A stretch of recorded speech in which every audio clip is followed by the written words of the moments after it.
नमस्कार दोस्तों। क्या आप भी उन लोगों में से हैं जो हर महीने उम्मीद बांधते हैं और हर महीने टूटी हुई उम्मीदों के साथ वापस लौट आते हैं? क्या आप भी डॉक्टर से लेकर मंदिर तक, पूजा से लेकर दवा तक सब कुछ आजमा चुके हैं? क्या आपने भी किसी को ये कहते सुना है कि भाई अब तो बस भगवान ही कुछ कर सकते हैं, और आप बस सिर झुकाकर चुप रह जाते हैं क्योंकि मन में हजारों सवाल होते हुए भी आप थक चुके होते हैं? अगर हाँ, तो ये वीडियो सिर्फ एक जानकारी नहीं, शायद आपके लिए एक नई दिशा हो सकती है। आज हम बात कर रहे हैं श्रावण पुत्रदा एकादशी की, एक ऐसा पावन दिन जिसे संतान प्राप्ति के लिए सबसे शुभ अवसर माना गया है। लेकिन हम सिर्फ मान्यता नहीं बताएंगे, हम आपको उसकी भावना, कथा, विज्ञान और जीवन में इसका वास्तविक असर सब कुछ शांत, तार्किक और सटीक ढंग से समझाएंगे। इसीलिए अगर आप या आपके जानने वाले भी संतान को लेकर परेशान हैं तो ये वीडियो अंत तक जरूर देखें। तो चलिए सबसे पहले समझते हैं कि पुत्रदा एकादशी आखिर होती क्या है। हिंदू पंचांग के अनुसार हर माह में दो एकादशी आती है, एक शुक्ल पक्ष की और एक कृष्ण पक्ष की। एकादशी का अर्थ होता है 11वां दिन, और ये दिन भगवान विष्णु की उपासना के लिए विशेष माना गया है। लेकिन जब बात पुत्रदा एकादशी की होती है तो यह एक विशेष उद्देश्य से जुड़ी होती है। पुत्रदा, यह शब्द दो हिस्सों से बना है। पुत्र यानी कि संतान और दा यानी कि देने वाली, यानी कि वो एकादशी जो संतान प्राप्ति में सहायता करे, और यही है पुत्रदा एकादशी का मूल अर्थ। वर्ष भर में दो पुत्रदा एकादशी मनाई जाती है। एक होती है पौष मास जनवरी के आसपास में, और दूसरी होती है श्रावण मास जुलाई अगस्त के बीच में। इन दोनों में से जो श्रावण मास में आती है उसे अधिक पुण्यदायिनी और भावनात्मक रूप से विशेष माना जाता है। इसका कारण ये है कि श्रावण मास स्वयं में एक अत्यंत पवित्र, ऊर्जावान और भक्ति भाव से भरा महीना माना जाता है, जिसमें भगवान शिव और विष्णु दोनों की उपासना की जाती है। और जब इस मास की एकादशी पुत्रदा हो तो श्रद्धालु मानते हैं कि यह विशेष रूप से संतान संबंधी प्रार्थनाओं के लिए फलदायी होती है। हालांकि ये एक व्यक्तिगत श्रद्धा और भावना का विषय है और हर किसी का अनुभव अलग अलग हो सकता है, लेकिन ये बात जरूर कही जा सकती है कि यह दिन उन लोगों के लिए भावनात्मक रूप से बहुत महत्वपूर्ण होता है जो अपने जीवन में एक नन्ही जान की कामना कर रहे होते हैं। दोस्तों, अब सवाल उठता है कि क्या पुत्रदा एकादशी का कोई उल्लेख हमारे शास्त्रों या ग्रंथों में मिलता है? इसका उत्तर है हाँ, मिलता है। पौराणिक ग्रंथों में एक कथा आती है राजा सुकेतुमान की।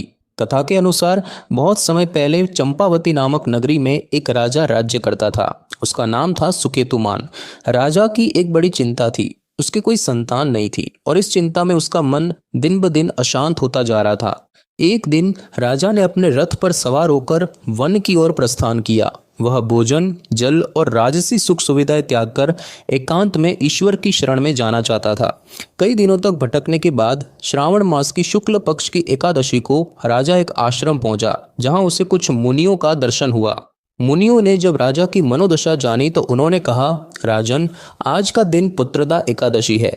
यदि आप श्रद्धा और नियम से इस एकादशी का व्रत रखें और भगवान विष्णु की उपासना करें तो आपकी मनोकामना पूर्ण हो सकती है। राजा ने वैसा ही किया। पूरे श्रद्धा और नियम से व्रत रखा, पूजन किया और मन से संतान प्राप्ति की प्रार्थना की। कुछ समय बाद उसकी रानी गर्भवती हुई और उसे एक योग्य पुत्र की प्राप्ति हुई, जो आगे चलकर एक धर्मनिष्ठ और प्रजावत्सल राजा बना।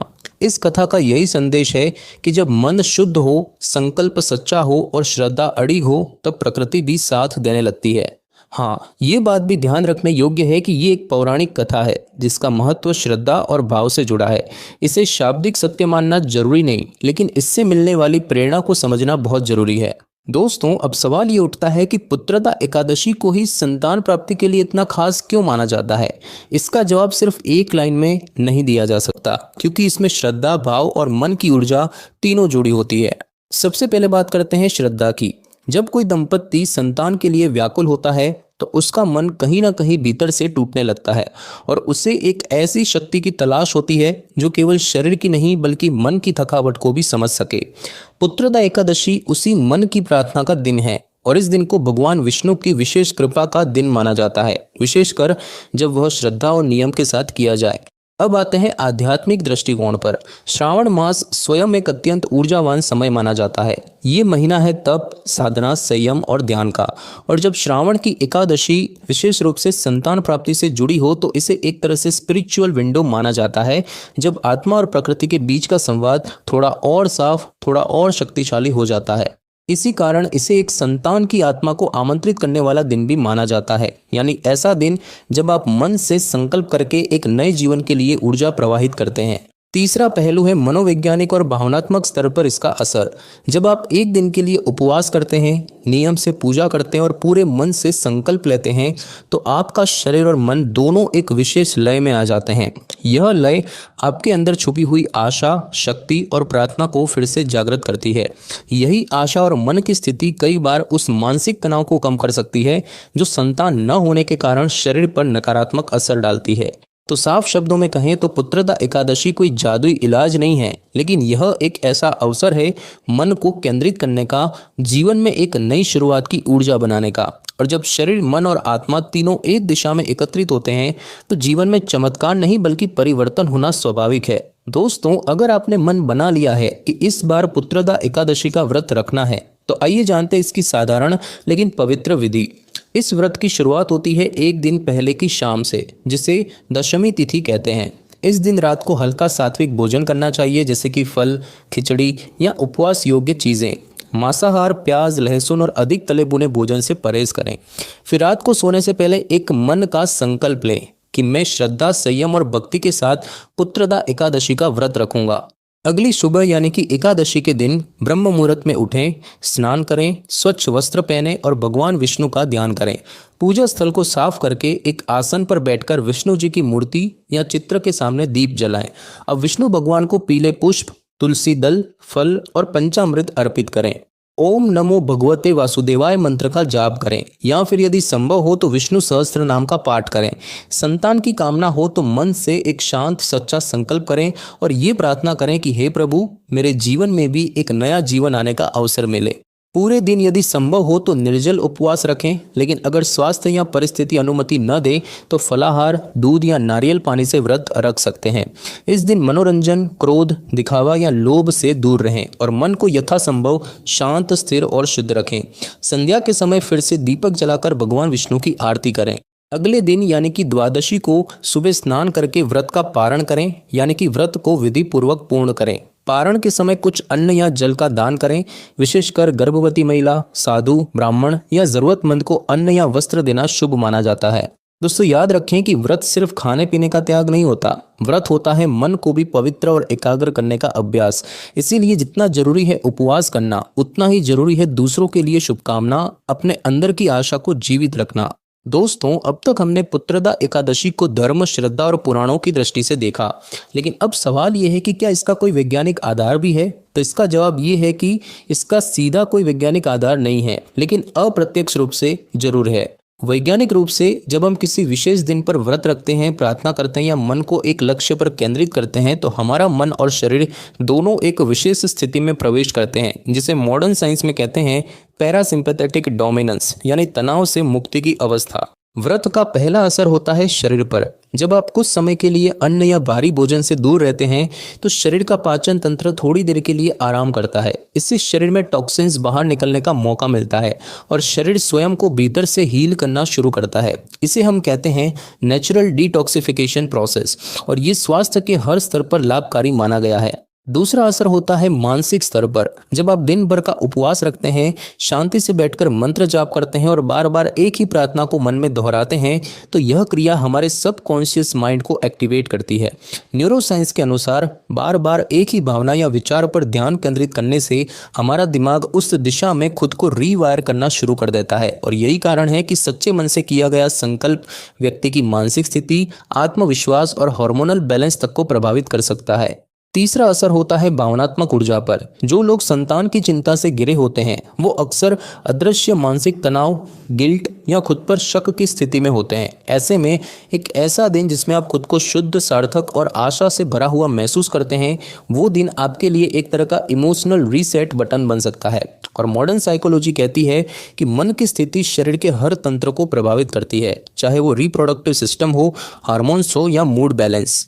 और इसीलिए पुत्रदा एकादशी भले ही शास्त्रों में पुत्र देने वाली कही गई हो, लेकिन विज्ञान के नजरिए से देखें तो ये दिन आपके शरीर, मन और ऊर्जा को उस स्थिति में ले जाता है जहां संतुलन, शांति और सकारात्मकता एक साथ कार्य करती है। और जब शरीर, मन और भावना तीनों साथ हो जाए तब ही जीवन में बदलाव की शुरुआत होती है, चाहे वो एक नया जीवन हो या पुराने जीवन की नई समझ। दोस्तों, अब बात आती है कि क्या पुत्रदा एकादशी का व्रत हर कोई रख सकता है? तो इसका उत्तर है हाँ। कोई मन से श्रद्धा रखे तो ये व्रत सबके लिए खुला है। लेकिन कुछ ऐसे विशेष लोग होते हैं जिनके लिए यह दिन भावनात्मक रूप से और भी अधिक अर्थपूर्ण हो सकता है। सबसे पहले वो दंपत्ति जो वर्षों से संतान की कामना कर रहे हैं लेकिन किसी न किसी कारणवश सफलता नहीं मिली। फिर वे लोग जिनके जीवन में बार बार गर्भपात या कंसीव न कर पाने की निराशा आई है। कुछ दंपत्ति ऐसे भी होते हैं जो मेडिकल रिपोर्ट्स में सब कुछ सामान्य होने के बावजूद मानसिक तनाव या अनजानी उलझनों से संतान प्राप्ति में बाधा महसूस करते हैं। उनके लिए यह व्रत एक धार्मिक सहारा नहीं बल्कि मानसिक पुनर्निर्माण का दिन हो सकता है। यह व्रत उन लोगों के लिए भी उपयोगी हो सकता है जिनकी शादी हाल ही में हुई है और जो मातृत्व या पितृत्व की यात्रा शुरू करने का मन बना रहे हैं। यह दिन उन्हें एक शुभ शुरुआत और जीवन के नए अध्याय के लिए एक आशीर्वाद भरी शुरुआत दे सकता है। कुछ लोग ऐसे होते हैं जो अब संतान के लिए प्रयास नहीं कर रहे लेकिन अपने जीवन में एक रिक्तता महसूस करते हैं, जैसे कोई अधूरी सी भावना, एक सूना सा कोना। ऐसे लोगों के लिए पुत्रदा एकादशी का व्रत एक आंतरिक संकल्प का माध्यम बन सकता है, एक नई सोच, एक नई ऊर्जा को आमंत्रित करने का माध्यम। और हाँ, एक बात और समझना जरूरी है कि यह व्रत केवल महिलाओं के लिए नहीं है। यदि कोई पुरुष अपने जीवन में संतान की कामना करता है तो उसे भी पूरी श्रद्धा और भावना से यह व्रत रखना चाहिए, क्योंकि संतान सिर्फ शरीर से नहीं, मन और भावना से भी जन्म लेती है। और अंत में ये जानना भी जरूरी है कि कोई व्रत तभी प्रभावशाली होता है जब उसे मजबूरी नहीं, श्रद्धा से किया जाए। इसीलिए अगर आप किसी दबाव, डर या घबराहट में व्रत रखने का सोच रहे हैं तो एक बार शांत मन से सोचिए, और अगर दिल से लगे कि यह सही है, यह शुभ है, यह मुझे भीतर से बुला रहा है, तभी इस यात्रा को शुरू कीजिए। दोस्तों, पुत्रदा एकादशी का नाम सुनते ही कई बार लोगों के मन में कुछ भ्रम या अधूरी जानकारी घर कर जाती है। इसीलिए हम बात करेंगे कुछ ऐसी आम गलतफहमियों की जो इस व्रत के साथ जुड़ी हुई है लेकिन जिनका सच कुछ और ही है। तो सबसे पहली गलतफहमी ये है कि इस व्रत से संतान की 100% गारंटी मिलती है, जबकि सच्चाई ये है कि कोई भी व्रत, कोई भी पूजा जीवन में किसी चीज़ की गारंटी नहीं दे सकती। व्रत एक भावना है, भक्ति है और अंदरूनी संतुलन का प्रयास है। इसका असर आपके मन, विचार और व्यवहार पर पड़ता है, जिससे परिस्थिति बदलने की संभावनाएं बनती है। लेकिन इसे जादुई समाधान मान लेना स्वयं भगवान की भावना का भी अपमान है। दूसरी गलतफहमी यह है कि यह व्रत सिर्फ महिलाओं को रखना चाहिए, जबकि ऐसा बिल्कुल नहीं है। भगवान विष्णु या किसी भी शक्ति को केवल स्त्री या पुरुष से मतलब नहीं होता, उन्हें सिर्फ आपके संकल्प और श्रद्धा से मतलब होता है। इसीलिए यह व्रत पति पत्नी दोनों रख सकते हैं और ऐसा करने से उनका आंतरिक जुड़ाव और भी मजबूत होता है। तीसरी गलतफहमी यह है कि इस व्रत के लिए पंडित, विशेष पूजा या खर्चा जरूरी है, जबकि ऐसा नहीं है। पुत्रदा एकादशी का व्रत आप घर पर भी साधारण तरीके से कर सकते हैं, बस शुद्ध मन, सात्विक भोजन और श्रद्धा से। पूजा का उद्देश्य होता है मन की एकाग्रता, और वह मंदिर के घंटों से नहीं, आपके दिल की सच्चाई से होती है। और दोस्तों, चौथी गलतफहमी ये है कि अगर पारण ठीक समय पर नहीं किया तो व्रत विफल हो जाएगा। जबकि दोस्तों, पारण का समय जरूर माना जाता है, लेकिन इसका मतलब ये नहीं कि अगर कोई परिस्थितिवश चूक हो गई तो आपका सारा भाव व्यर्थ हो गया। दोस्तों, भगवान भाव के भूखे हैं, भूल के नहीं। इसीलिए कोशिश करें समय पर पारण करें, लेकिन अगर कभी संभव न हो तो अपराध बोध मत पालिए। और दोस्तों, एक जरूरी सावधानी, व्रत रखते समय दिखावे या मजबूरी से बचें। कई बार लोग व्रत को केवल समाज को दिखाने के लिए रखते हैं या डर के कारण मजबूरी में रखते हैं, लेकिन ऐसा करने से न तो मन को शांति मिलती है और न ही श्रद्धा जागती है। व्रत तभी रखें जब दिल से लगे कि हाँ, मुझे ये करना चाहिए, अपने लिए, अपने विश्वास के लिए। और दोस्तों, अंत में एक सरल बात कि व्रत कोई चमत्कारी ताला नहीं जो एक चाबी से खुल जाएगा। ये एक भीतर की यात्रा है जहां आप भगवान से कम और खुद से ज्यादा जुड़ते हैं। इसीलिए इससे पहले कि आप व्रत रखें, डरिए मत, दिखावा मत कीजिए, बस मन से जुड़िए। यही सबसे बड़ा नियम है। दोस्तों, हर परंपरा सिर्फ शास्त्रों से नहीं चलती। कुछ परंपराएं अनुभवों से बनती है और कुछ श्रद्धा से जीवित रहती है। पुत्रदा एकादशी भी एक ऐसा ही व्रत है जिसके बारे में कई परिवारों, बुजुर्गों और श्रद्धालुओं ने अपने अपने अनुभव साझा किए हैं। कई लोगों ने बताया कि जब वो जीवन से लगभग हार मान चुके थे, तब उन्हें किसी ने सुझाव दिया कि पुत्रदा एकादशी का व्रत रख कर देखो, और उन्होंने बिना किसी अपेक्षा के सिर्फ शांति और समर्पण के लिए ये व्रत शुरू किया। कुछ समय बाद, चाहे इलाज से, चाहे प्रक्रिया से या सिर्फ आंतरिक बदलाव से, उनके जीवन में वो आशा फिर लौट आई।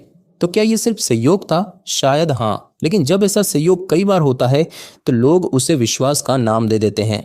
एक महिला ने बताया कि उन्होंने 3 वर्ष तक पुत्रदा एकादशी का व्रत रखा और चौथे वर्ष उनकी गोद भर आई। लेकिन उन्होंने ये भी कहा कि मुझे नहीं पता भगवान ने व्रत के कारण दिया या समय आने पर, लेकिन इस व्रत ने मुझे हर महीने जीने की वजह दी। यही असली शक्ति होती है, जब एक व्रत हमें मन से मजबूत बना दे और हम खुद को फिर से पूर्ण महसूस करें। तब चाहे संतान मिले या ना मिले, जीवन को जीने की भावना बदल जाती है। हमारे देश में ऐसे हजारों घर हैं जहां बुजुर्ग महिलाएं अब भी इस एकादशी पर तुलसी को जल देती है, पीले वस्त्र पहनती और घर की बहू बेटियों को बताती है कि बेटा, ये दिन मन से मांगने का है, दिखावे का नहीं। ये अनुभव किताबों में नहीं मिलते, ये संवेदना में बसते हैं। और इन्हीं मान्यताओं की वजह से पुत्रदा एकादशी सिर्फ एक तिथि नहीं, कई लोगों के लिए उम्मीद का दिन बन चुकी है। तो दोस्तों, अब जब आप ये वीडियो यहाँ तक देख चुके हैं तो शायद आप समझ चुके होंगे कि पुत्रदा एकादशी सिर्फ व्रत रखने का दिन नहीं है। यह दिन एक भावना का उत्सव है, जहाँ हम अपने भीतर छिपी आशा, आस्था और ऊर्जा को फिर से जगाते हैं। कई बार जीवन में जब सारे रास्ते बंद लगते हैं तो एक छोटा सा संकल्प, एक दिन का मौन और एक सच्ची प्रार्थना हमारे भीतर वो शक्ति जगा देती है जो बाहर किसी डॉक्टर, किसी किताब या किसी सलाह में नहीं मिलती। पुत्रदा एकादशी यही अवसर देती है कि हम रुकें, देखें और अपने मन से पूछें कि क्या मैं तैयार हूं एक नए जीवन को आमंत्रित करने के लिए। याद रखिए, व्रत रखने से पहले भोजन क्या खाना है ये पूछना जरूरी नहीं है, बल्कि मुझे भीतर से क्या छोड़ना है ये पूछना जरूरी है। और जब आप उस जवाब तक पहुंचते हैं तो पुत्रदा एकादशी व्रत से ज्यादा एक यात्रा बन जाती है, मन से आत्मा की ओर। इसीलिए अगर आपके जीवन में भी संतान को लेकर कोई चिंता है, कोई अधूरी सी भावना है या कोई ऐसा कोना है जो भर नहीं पा रहा, तो इस बार श्रावण पुत्रदा एकादशी पर बिना किसी भय, दबाव या दिखावे के बस एक बार मन से प्रयास करके देखिए। क्या पता आपको जो उत्तर बाहर नहीं मिला वो भीतर से मिल जाए। तो दोस्तों, श्रद्धा चमत्कार नहीं करती, लेकिन चमत्कार की ओर पहला कदम जरूर बन सकती है। अगर आपको ये वीडियो उपयोगी लगा हो तो इसे किसी ऐसे व्यक्ति तक जरूर पहुंचाइए जो अभी किसी नन्ही सी उम्मीद के इंतजार में है।